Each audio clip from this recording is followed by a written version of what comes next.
প্রিয় দর্শক, সবাইকে শুভেচ্ছা সহ আমন্ত্রণ জানাচ্ছি এনটিভির প্রতিদিনকার আয়োজন স্বাস্থ্য প্রতিদিনে। আপনাদের সঙ্গে আছি আমি ডাক্তার সাখাওয়াত হোসেন। প্রিয় দর্শক, আজকের এই অনুষ্ঠানে আমরা আলোচনা করব পায়ুপথে রক্তক্ষরণ নিয়ে। এ বিষয়ে কথা বলবার জন্য আমাদের সঙ্গে স্টুডিওতে উপস্থিত আছেন একজন colorectal surgeon.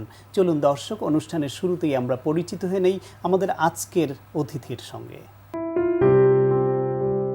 Doctor Salma Sultana 1968 সালের অক্টোবরে চট্টগ্রাম জেলায় জন্মগ্রহণ করেন। তিনি 1992 সালে চট্টগ্রাম মেডিকেল কলেজ থেকে MBBS ডিগ্রি অর্জন করেন। এরপর তিনি চিকিৎসা বিজ্ঞানে উচ্চতর FCPS ডিগ্রি লাভ করেন। বর্তমানে তিনি ঢাকা মেডিকেল কলেজ হাসপাতালের সার্জারি বিভাগের সহযোগী অধ্যাপক হিসেবে কর্মরত আছেন। ম্যাডাম, আপনাকে আমন্ত্রণ আমাদের অনুষ্ঠানে। ধন্যবাদ। ম্যাডাম, এই পায়ুপথে রক্তক্ষরণের অনেক কারণ আছে। খুব সাধারণ কারণও হতে পারে, আবার অত্যন্ত জটিল গুরুতর কারণও হতে পারে। আপনি বলবেন কি কি কারণে কমনলি রক্তক্ষরণ হতে পারে?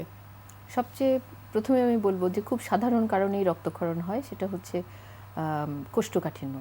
যে আমরা যত রোগী দেখি তার মধ্যে প্রধানতম কারণ হচ্ছে বেশিরভাগই হচ্ছে কোষ্ঠকাঠিন্য, যে শক্ত পায়খানা হওয়ার কারণে মাঝে মাঝেই মলদ্বারে রক্তক্ষরণ হয়, ফেটে যায় বা আলসার হয়, সে কারণে। জি, আরেকটা হয়, অনেক সময় দেখা যায় যে রক্তক্ষরণ কোষ্ঠকাঠিন্য ছাড়াও রক্তক্ষরণ হচ্ছে, সেটা হচ্ছে পাইলসের কারণে, হেমোরয়েডের জন্য। সেটাতেও কোষ্ঠকাঠিন্য হয়, আবার কোষ্ঠকাঠিন্য ছাড়াও হেমোরয়েড মানে হচ্ছে মলদ্বারে রক্তশিরা ফুলে থাকা, সেখান থেকেও রক্তক্ষরণ হতে পারে।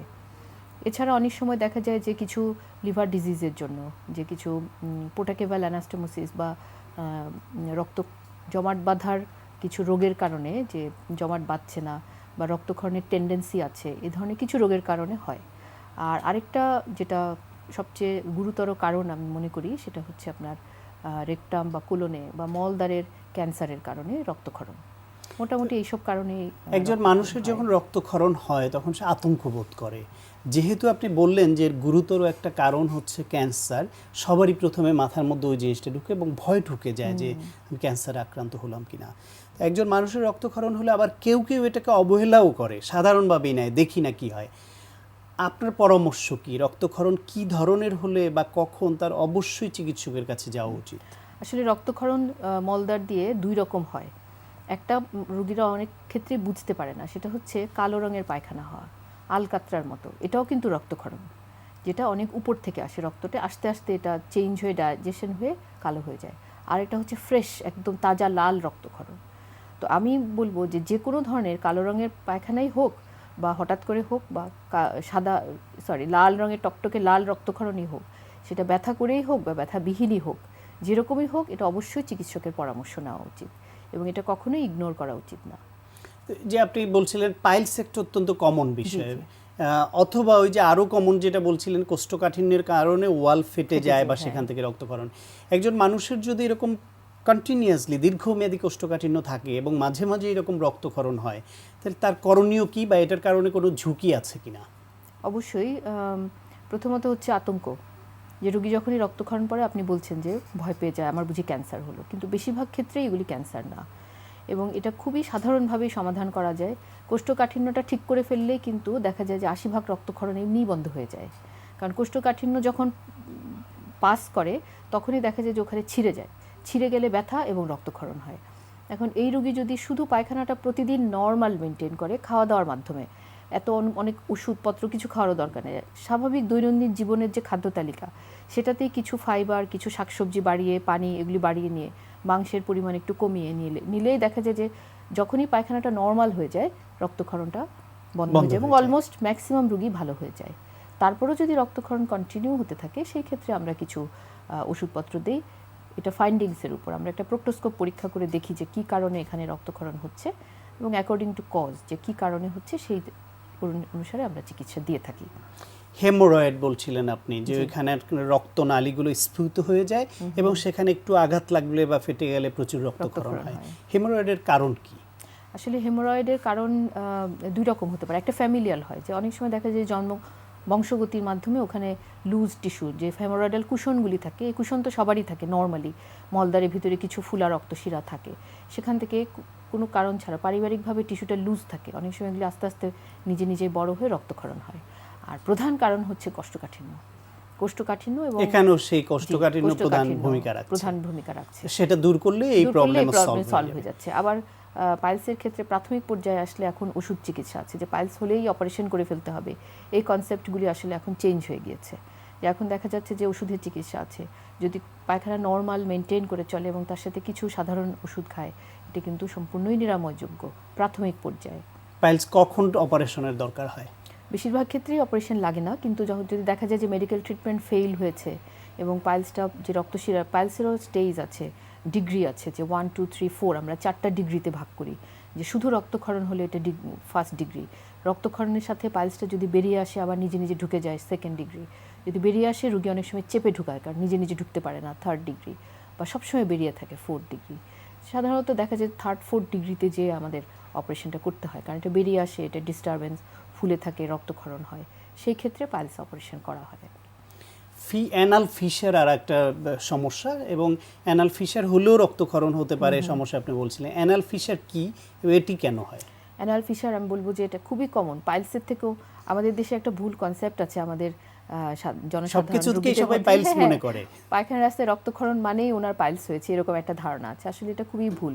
বেশিরভাগ ক্ষেত্রে এটা হচ্ছে ফিশার, যে শক্ত পায়খানা পাস হওয়ার সময় ছিঁড়ে যে রক্তক্ষরণ হয়, ফিশার। এবং এটা শুধুমাত্র এমন কোনো চিকিৎসারও এটা দরকার হয় না, শুধু পায়খানাটা নরম করলেই সেই টিয়ারটা নিজে নিজে, আমাদের যে ডাইজেস্টিভ সিস্টেম, এই সিস্টেমের একটা ইউনিক ক্ষমতা হচ্ছে নিজে নিজেই হিল হয়ে যায়। উইদিন 24 to 48 আওয়ার্স যে কোনো ধরনের আঘাত বা ক্ষত নিজে নিজেই শুকিয়ে যায়। শুধুমাত্র পায়খানাটা যদি নরম রাখেন রুগী, তাহলে কিন্তু এগুলো নিজে নিজেই ভালো হয়ে যায়। অনেক ক্ষেত্রে আমরা অ্যাডিশনাল কিছু স্টুল সফটেনার দিই, পায়খানা খাবারের মডিফিকেশনও দিই, এবং কিছু পায়খানা নরম হয় সাময়িক কিছু ওষুধপত্র দেওয়া হয়, একটু গরম পানিতে বসলে ব্যথাটা কম ফিল করেন, কিছু অয়েনমেন্ট দিই। কিন্তু শুধু পায়খানা নরম রাখাটাই আমি বলবো যে মেইন ভালো থাকার মেইন। অ্যানাল ফিশার ভালো হয়ে যাবে। ফিস্টুলা হতে পারে এখানে, সেটাও একটা জটিল সমস্যা। হ্যাঁ, ফিস্টুলা আসলে হঠাৎ করে তো হয় না। ফিস্টুলা দেখা যায় অ্যানাল ফিশার বহু বছর থাকতে থাকতে, একটা ক্ষত যদি বহু বছর থাকে, ওখানে ইনফেকশন হয়ে মলদ্বারের পাশে একটা ফোড়া হয়। ফোড়ার মতো হয়ে গেলে আমাদের সবাই আমরা অপারেশন করতে ভয় পাই, সেজন্য চাই যে ওষুধ খেয়ে এটা ভালো হয় কিনা। কিন্তু মলদ্বারের চারপাশে যে পেরিয়ানাল অ্যাবসেস, এটা তো হচ্ছে কি যে ফোড়া হলে সবার এতটুকু আমি বলবো সচেতনতা থাকা উচিত যে এটা ড্রেন করতেই হবে। এই পুঁজটা যদি ফেটে বেরিয়ে যায়, অনেকে খুশি হয়ে যায় যে আমার পুঁজ ফেটে বেরিয়ে গিয়েছে, ভালো হয়ে গেছে। কিন্তু এটা কিন্তু আসলে হিতে বিপরীত হয়। দেখা গেল ফুটে বেরিয়ে গেল, তারপরে শুকিয়ে গেল, কিছুদিন পর ওই ছিদ্রপথে আবার একটু পিক পানি বের হওয়া শুরু হলো, কিছুদিন শুকনা থাকে, কিছুদিন ভিজা থাকে। কারণ ফোড়াটা যেমন বাইরের দিকে ফেটে যায়, সেরকম এটা মলদ্বারের ভিতরেও ফেটে যায়।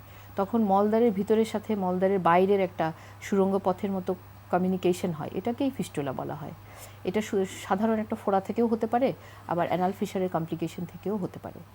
এরকম ফিস্টুলা হলে এটা অনেকেই বলে থাকেন যে ফিস্টুলা বারবার অপারেশন করতে হয়, তারপরও ভালো হয় না। এর সত্যতা কতখানি বা কারণ কি, এটা এত জটিল কেন? আসলে ফিস্টুলা খুব জটিল না। ফিস্টুলা ম্যাক্সিমাম ক্ষেত্রেই হয় লো ফিস্টুলা, যে সুড়ঙ্গ পথটা খুবই ছোট। খুব কম ক্ষেত্রে হয় হাই ফিস্টুলা, যে এটার হাই আপ, এটা যে ভিতরে ওপেনিংটা অনেক উপরে, সেই সব ক্ষেত্রে অনেক সময় স্টেজড অপারেশন করতে হয়। এখন দেখেন যে আমাদের দেশে কিন্তু রুগীরা যত কোয়ালিফাইড সার্জনের কাছে না আসছেন, তার থেকে বেশি আমাদের অশ্ব ভগন্দ চিকিৎসালয়, যেখানে কবিরাজ, বিভিন্ন ধরনের কোয়াক চিকিৎসা, এগুলিতে কিন্তু যুগ যুগ ধরে অভ্যস্ত। এবং এইসব জায়গায় যখন চিকিৎসা করেন, চিকিৎসাটা হাফ ডান হয়। ফিস্টুলা যেটা বললাম সুড়ঙ্গ পথ, এই পথ যদি সম্পূর্ণভাবে রিমুভ করা না হয়, এই পথের কিছু অংশও যদি রয়ে যায়, ট্র্যাক্ট যদি কিছু মাত্র রয়ে যায়, এটা কিন্তু আবার হওয়ার ভয় থাকে। সুতরাং কতখানি এক্সপার্ট হ্যান্ডে অপারেশন হচ্ছে বা কোয়ালিফাইড সার্জনের কাছে, আগে বলছিলাম যে আসার চেয়ে রোগীদের অনেক বেশি সংখ্যক রোগী হাতুড়ি সেটার উপর সফলতা নির্ভর করে। আমরা শেষ পর্যায়ে প্রায় ছোট্ট একটা জিনিস জানতে চাইব, এই যে মানে পায়ুপথে নানান কারণে রক্তক্ষরণ হয় এবং সেখানে ফিশার হয় বা ক্ষত হয়, কোনো একটা ক্ষত দীর্ঘমেয়াদী হলেই আমাদের মধ্যে একটা ভয় কাজ করে, এটা থেকে কি আমার ক্যান্সার হয়ে যাবে কিনা। এই অ্যানাল ফিশার, ফিস্টুলা কিংবা এই যে পাইলস, এটা কি ক্যান্সারের টার্ন নেওয়ার ভয় আছে কিনা? এটা প্রায়শই রোগীরা আমাদেরকে বলে, এবং এটা একটা ফিক্সড কনসেপ্ট যে পায়খানা ওখানে ক্যান্সার হবে। কিন্তু আমি সবাইকে আশ্বস্ত করতে চাই যে অ্যানাল ফিশার বা পাইলস থেকে কখনোই ক্যান্সার হয় না। কিন্তু লং স্ট্যান্ডিং যদি ফিস্টুলা থাকে, ফিস্টুলা ট্র্যাক্ট যদি অনেক বছর ধরে থাকে, সেখানে আপনার ক্যান্সার হতে পারে। এই জন্য ফিস্টুলা আসলেই আমরা বলি এটা 100% অপারেশন করতেই হবে। আমরা অ্যানাল ফিশার বা পাইলসে যেমন মেডিকেল ট্রিটমেন্ট দিই, মডিফিকেশন দিই, ফিস্টুলা কিন্তু 100% অপারেশন শুরুতেই করতে হবে, এটা সার্জারিতে কোনো যাওয়াটা preferable। ওষুধে ভালো হবেই না। কিন্তু এটাও আশ্বস্ত করতে চাই যে পাইলস ক্যান্সারের সাথে অ্যাসোসিয়েটেড পাইলস থাকতে পারে, কিন্তু একজনের পাইলস আছে সেটা ক্যান্সার হয়ে যাবে, এটা কখনোই হয় না। এটা একটা ভুল ধারণা। ম্যাডাম, আমরা অনেক কিছু জানলাম আপনার কাছ থেকে, অনেক ধন্যবাদ। অনেক ধন্যবাদ আপনাকেও।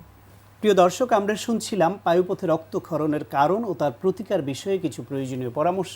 আশা করি আপনাদের কাজে লেগেছে। দর্শক, এখন আপনাদের জন্য রয়েছে ব্যায়াম ভিত্তিক নিয়মিত আয়োজন সুস্থ দেহ সুস্থ মন। লোয়ার ব্যাকের স্পাইনটাকে করার জন্য, স্ট্রং করার জন্য আমরা ফোর্থ যে মুভমেন্টটা করাবো সেটাকে আমরা বলি হচ্ছে বজ্রাসন। তবে নর্মাল যে বজ্রাসনের যে মুভমেন্ট, স্ট্যাটিক মুভমেন্ট যেটা থাকবে না, এটা বজ্রাসনের সাথে আমরা মডিফাইড করে এর সাথে কিছু মুভমেন্ট আমরা সেট আপ করবো। আমরা বলেছিলাম যদি মুভমেন্টটা না থাকে, যদি স্ট্যাটিক মুভমেন্ট থাকে, স্ট্যাটিক অবস্থায় যদি থাকেন, তাহলে you will become more flexible but not strong. আর যখন আপনি মানে রিপিটেশন করছেন উইথ দ্য মুভমেন্টস, তখন যে জিনিসটা হবে you are getting flexible and strong. কারণ আমরা দুইটাকেই করতে হবে, মানে ফোকাস করতে হবে। কারণ আমরা জানি না যে আপনার লোয়ার ব্যাক ইনজুরিটা কোন কারণে হয়েছে। It could be hyper, it could be hypo. তবে হাইপার হোক আর হাইপো হোক, আমরা যেটা হাইপার আছে তাকে যে আমরা করে ফেলবো, মানে এক্সারসাইজ করে যে হাইপো করে ফেলবো তা না। আবার যেটা হাইপো আছে তাকে আমরা এক্সারসাইজ করে যে স্ট্রং করে ফেলবো সেটাও না। এটা আমরা বলি balance. It's not the hyper and hypo, it's not the weak and strong. যে জিনিসটা করতে হবে that should be a balance. কারণ ব্যালেন্স যদি থাকে তখনই আপনি সুস্থ হবেন। আর যদি বেশি স্ট্রং হয়ে যান তখন স্ট্যাবিলাইজারগুলো উইক হবে। আবার যদি বেশি উইক হয়ে যায় তাহলে আরেক দিকে হবে, মানে সমস্যা হবে। এই জন্য আমরা ট্রাই করবো যে how to make a balance. এই জন্য আমরা দেখাবো যে এই বজ্রাসনটা কীভাবে উইথ দ্য প্রপার মুভমেন্টের সাথে কীভাবে করতে হবে এবং কীভাবে এটার সাথে থেরাপিটিক ভ্যালুটাকে অ্যাড করতে হয়। বারবারই বলছি, with the same thing, breathing, movement of the spine, the spine will move the limbs. তাহলে জিনিসটা প্রপারলি হবে। যদি এমন হয় ব্রিদিং ইজ নট প্রপার এবং you are moving the limbs and then secondary moving the spine, then যেটা হবে আপনার স্পাইনে ব্যথা বেড়ে যাবে, কমবে না। এই জন্য বারবারই বলছি, ব্রিথটা হবে আপনার স্পাইন দিয়ে। স্পাইন যখন মুভ করবে, স্পাইন আপনার লিম্বসগুলোকে মুভ করাবে, তাহলে ব্যথা কমবে, তা নাহলে কমবে না। ওকে, এখন দেখুন কীভাবে আমরা এক্সারসাইজটা করাচ্ছি। গো। ওকে, নর্মাল বজ্রাসনে বসলো, কিন্তু যে জিনিসটা করলো ফুললি সিটেড না, ঠিক আছে, জাস্ট নীল ডাউন সিচুয়েশনে। ওকে, এই অবস্থায় থেকে he will breathe in. Go. Yes, যখন ব্রিথ ইন করছে, chest expand, spine goes up. যদি হয় ইউ সি দ্য অ্যালাইনমেন্ট, এই অ্যালাইনমেন্টে চলে আসবে। ওকে, আউট, ব্রিথ আউট। ইয়েস, যখন ব্রিথ আউট করছে হাতটা ধরে ফেলবে for more flexibility. Okay, like this. If যদি এমন হয় যে কেউ ওইরকম ফ্লেক্সিবল না, যে হাত ধরতে পারছেন না, ধরার দরকার নেই, জাস্ট হাতটা পিছন দিকে রাখবেন, মাথা মাটিতে রাখতে পারছেন না, যতটুকু যায় ততটুকুই, হিপসটা পায়ের সাথে লাগছে না, না লাগলে কোনো নেই, সমস্যা নেই, যার যতটুকু ফ্লেক্সিবিলিটি থাকে ততটুকু দিয়েই করবেন। Okay, breathe in. ইয়েস, এটা কন্টিনিউয়াস মোশনে করবেন। Breathe out. Yes, same thing, breathe in. Okay, breathe out. Good. Okay, stand up. সিকোয়েন্সের ফোর্থ মুভমেন্ট হচ্ছে সেম থিং। আবার বলে রাখি, অনেকে একটা কনফিউজ থাকবেন, যেহেতু হি ইজ মুভিং ডাউনওয়ার্ডস, সে সামনের দিকে ঝুঁকছে। খেয়াল করে দেখবেন ও আসলে সরাসরি সামনের দিকে ঝুঁকছে না, he is going little bit, একটু অ্যাঙ্গেলে যাচ্ছে। দ্যাট মিনস হোয়াট, দ্য মুভমেন্টটা হচ্ছে তার হিপস থেকে, ফ্রম দ্য হ্যামস্ট্রিং থেকে। Indirectly he stretching the lower back, the muscles. এমন না যে স্ট্রেটলি যাচ্ছে, যদি স্ট্রেটলি যায় তখন যে জিনিসটা হবে লোয়ার ব্যাকের উপর তার ওয়েটটা পড়বে, তখন সেই পারে ব্যথাটা বেড়ে যাবে। কিন্তু যখন স্ট্রেচিং হয়ে যাচ্ছে, এটা আমরা বলি বডি মুভমেন্টের যে ম্যানিপুলেশন, যে বডি বুঝতে পারছে না কী হচ্ছে, কিন্তু আলটিমেটলি যে জিনিসটা হচ্ছে ওই জায়গাটা হিলিং হচ্ছে, কারণ ওই জায়গাটা ব্লাড সার্কুলেশন হচ্ছে। ব্লাড সার্কুলেশন যত বেশি হবে, all the nerves will get the nutritions, তখন যে জিনিসটা হবে ওর হিল করা সহজ হয়ে যাবে। যদি এটাও কোনো সমস্যা থাকে সামনে ঝোঁকাটা, এই জন্য আমি বলি সামনে ঝোঁকার বিষয়টা আপনার কোনো এক্সপার্টের সাথে একটু যদি বুঝে নেন তাহলে সমস্যাটা হবে না। তাহলে অনেকে দেখা যায় যে যারা নর্মালি এগুলো দেখে করেছে বাসায়, তারা খুব একটা বেনিফিটেড হয়নি এই কারণে তারা সরাসরি ঝুঁকে যাচ্ছে, অথবা কোনো বইতে যেভাবে লেখাচুর হয়ে দেখে সরাসরি ঝুঁকে যাচ্ছে, এতে তার ব্যথাটা বেড়ে যায়। আমি কিন্তু বারবারই বলছি, এটা কিন্তু স্ট্রেচিং মুভমেন্ট হবে, ইটস নট বেন্ডিং মুভমেন্টস। যদি প্রপারলি জিনিসটা করতে পারেন, কয়েকদিনের ভিতর দেখবেন যে আস্তে আস্তে আপনার লোয়ার ব্যাকের ব্যথাটা কমে যাবে। যারা উচ্চ রক্তচাপে ভুগেন তারা যে কোনো সময় এই উচ্চ রক্তচাপ অতিমাত্রা বেড়ে যাওয়ার ঝুঁকির মধ্যেও থাকেন। সেই সময় তাৎক্ষণিকভাবে চিকিৎসকের কাছে যাওয়ার আগে করণীয় কি, চলুন সে বিষয়ে শুনি আজকের প্রাইমারি কেয়ার। সবারই স্বাভাবিক একটি রক্তচাপ থাকে, তবে সাধারণত যারা উচ্চ রক্তচাপের রোগী তাদের ক্ষেত্রে হঠাৎ করে রক্তচাপ বেড়ে যাওয়ার একটা ভয় থাকে। আমরা অনেক সময় বিচলিত হয়ে পড়ি যে এই অবস্থায় আমি কি করব। প্রথম কাজ হচ্ছে আপনি স্বাভাবিক অবস্থায় থাকুন। অনেকে দুশ্চিন্তা করলে বা কোনো একটি দুর্ঘটনার সংবাদ পেলে বা কোনো একটি দুঃসংবাদ তার কানে আসলে হয়তো বা তার প্রেশারটি বেড়ে যেতে পারে। প্রথম কাজ হচ্ছে আপনাকে দুশ্চিন্তা কমিয়ে ফেলার জন্য আপনি প্রয়োজনে বসে পড়ুন, বিশ্রাম নিন। আপনার প্রেশার যদি কমে না আসে, সেক্ষেত্রে আপনার প্রেশার যদি একটু বেশি থাকে, 10 বেশি হয় কোনো ব্যাপার না, কিন্তু এই 10-এর যদি অধিক আপনার প্রেশার উঠে যায়, সেক্ষেত্রে আপনার কাজ হচ্ছে যে আপনি ওই দিন যে প্রেশার ওষুধটি আপনি খাবেন বা খেতেন, সেই ওষুধটি আপনি সঙ্গে সঙ্গে খেয়ে নেবেন। নেওয়ার পরে 1 ঘন্টা পর আপনি প্রেশার মাপালে দেখবেন যে আপনার প্রেশারটি কমে যাবে। তারপরেও যদি না কমে, অবশ্যই আমার মনে হয় যে আপনার যে বিশেষজ্ঞ ডাক্তারকে আপনি দেখাচ্ছেন তাকে দেখাতে পারেন, অথবা আপনি পরপর 3 দিন রাতের বেলা একটি ঘুমের ওষুধ খেলে আশা করা যায় যে আপনার প্রেশার যেটি বেড়ে যাচ্ছিল সেটি কমে আসবে। তবে কারো যদি ঘন ঘন এরকম হয় যে আপনার প্রেশার হঠাৎ করেই বেড়ে যায়, সেক্ষেত্রে আমার মনে হয় নিজে নিজে ওষুধ না খেয়ে আপনার যে হৃদরোগ বিশেষজ্ঞ আছে তার পরামর্শ নেওয়াই ভালো। তবে দেখা যায় যে হঠাৎ করে যদি আপনার প্রেশার বেড়ে যায়, সেক্ষেত্রে আপনি সেই মুহূর্তে আপনার যে সেই দিনের প্রেশার ওষুধটা আপনি খেয়ে নিতে পারেন। 1 ঘন্টা বিশ্রামে থাকুন, যদি দেখা যায় যে কমে গেছে ভালো, যদি না যায় অবশ্যই আপনার উচিত আপনার যে বিশেষজ্ঞ ডাক্তারকে আপনি দেখাচ্ছিলেন, হৃদরোগ বিশেষজ্ঞ, তাকে দেখানো। তবে পরপর 3 দিন যদি আপনি ঘুমের ওষুধ গ্রহণ করে থাকেন, আশা করা যায় যে আপনার দুশ্চিন্তা কমে যাবে, আপনার প্রেশারটা অনেকটা কমে আসবে। তবে যাদের প্রেশার খুব ঘন ঘন উঠে বা নামে, তাদের ক্ষেত্রে অবশ্যই নিজে নিজে চিকিৎসা না করে একজন হৃদরোগ বিশেষজ্ঞকে দেখানোই ভালো। প্রিয় দর্শক, এখন আপনাদের জন্য রয়েছে স্বাস্থ্য প্রতিদিন আজকের হেলথ টিপস। ঘন ঘন প্রেশার মাপালে প্রেশার বাড়ার আশঙ্কা বেড়ে যায়, তাই অহেতুক প্রেশার মাপা থেকে বিরত থাকুন। প্রিয় দর্শক, এই অনুষ্ঠান সম্পর্কে আপনাদের যে কোনো মতামত বা পরামর্শ থাকলে লিখে পাঠাতে পারেন এই ঠিকানায়। প্রযোজক স্বাস্থ্য প্রতিদিন, এনটিভি, বিএসসি ভবন, 7 তলা, 102 কাজী নজরুল ইসলাম এভিনিউ, কারওয়ান বাজার, ঢাকা 1215। ফ্যাক্স 914338 থেকে 7 পর্যন্ত, অথবা ইমেইল করুন স্বাস্থ্যপ্রতিদিন@ntvpd.com এই ঠিকানায়। প্রিয় দর্শক, স্বাস্থ্য প্রতিদিনের আগামী পর্ব আপনাদের জন্য যা দিয়ে সাজানো হয়েছে। প্যানকেটাইটিস হচ্ছে একটা প্যানক্রিয়াস, একটা গ্ল্যান্ড আছে আমাদের, এটা পেটের মধ্যে থাকে এবং পিছনের দিকে পেটের। এটাতে ইনফেকশন হলে ইনফেকশনটাকে আমরা বলি যে প্যানকেটাইটিস বা প্রদাহ। কিছু কারণ আছে, তার মধ্যে আমাদের দেশে পার্সপেক্টিভে যদি পিত্তথলিতে পাথর হয়, আমরা বলি গলস্টোন প্যানকেটাইটিস, এটা প্যানকেটাইটিস করে। অ্যালকোহল কনজামশান, যারা খুব বেশি অ্যালকোহল খায় তাদের প্যানকেটাইটিস হয়। ওবিসিটি একটা ফ্যাক্টর, রক্তের মধ্যে যদি চর্বি জমে যায়। রিসেন্টলি আরও দেখা যায় যে স্মোকিং, যারা অতিরিক্ত সিগারেট বা ধূমপান করে তাদেরও প্যানকেটাইটিস বেশি হয়। এবং জন্মগত কিছু সমস্যা থাকলে প্যানক্রিয়াসে, তাও প্যানকেটাইটিস হতে পারে।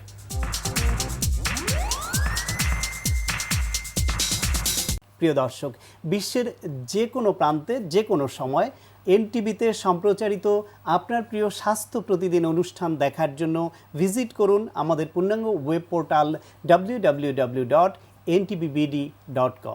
দর্শক, আজ এ পর্যন্তই। সবাই ভালো থাকুন, সুস্থ থাকুন এবং নিরাপদে থাকুন। দেখা হবে আগামীকাল ঠিক একই সময়ে নতুন কোনো অতিথি নিয়ে।